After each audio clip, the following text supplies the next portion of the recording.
Je m'appelle Jack, j'ai 21 ans. Je suis français et je suis un mec trans.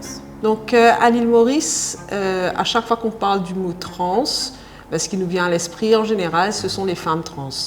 Donc est-ce que tu pourrais juste nous expliquer, pour ceux qui ne savent pas, donc c'est quoi être un homme trans, et tu nous racontes aussi un petit peu ton parcours.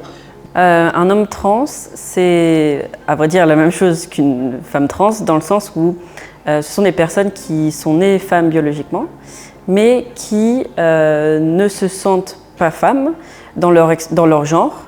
Il y a une différence entre l'expression de genre, qui est ce qu'on montre à la société, et ce qu'on est réellement, mais qui n'a rien à voir avec le sexe. Le sexe, c'est une catégorie qui a une importance légale et médicale, mais le genre, c'est quelque chose qui est le produit de faits historiques, de normes culturelles, de notre temps, de la façon dont on a été élevé, et qui du coup est tout à fait sujet à notre volonté.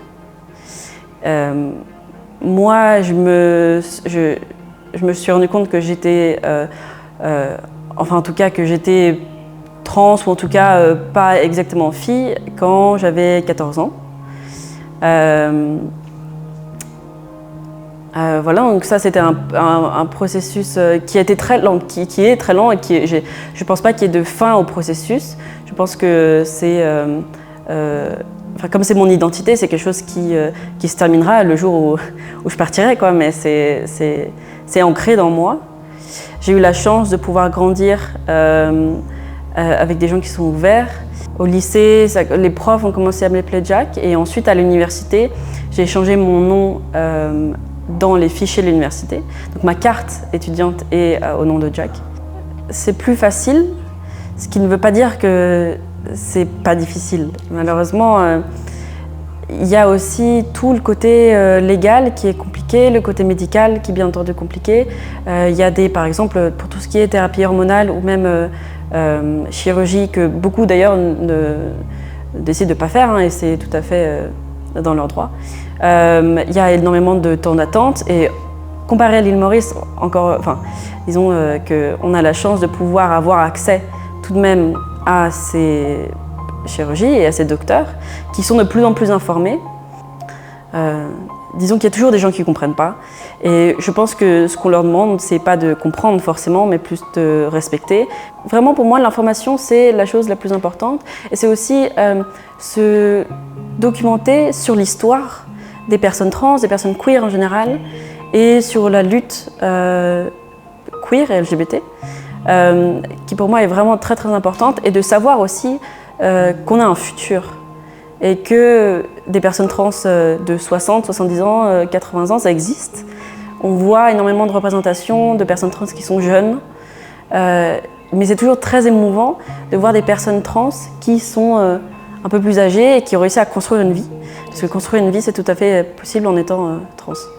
Les stéréotypes dont les personnes trans sont victimes sont principalement qui sont de devoir se conformer forcément à quelque chose de très binaire, qui est si tu es un homme, tu es un homme, et si tu es une femme, tu es une femme, et donc de se conformer à une norme qui est assez oppressante. J'aime mettre des bagues, des boucles d'oreilles, ça m'arrive de me maquiller.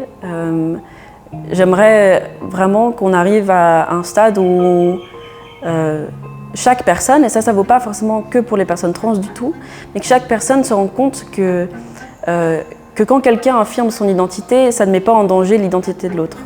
À l'île Maurice, on a des cas de jeunes personnes trans qui ont été victimes d'attaques, d'agressions en pleine rue.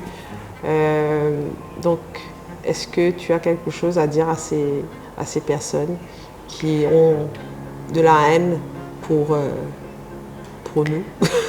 Je pense sincèrement qu'on vivrait bien mieux notre vie, et que tout le monde serait bien plus apaisé si on arrêtait de saillir les uns les autres, ce qui est quand même une perte d'énergie pour tout le monde.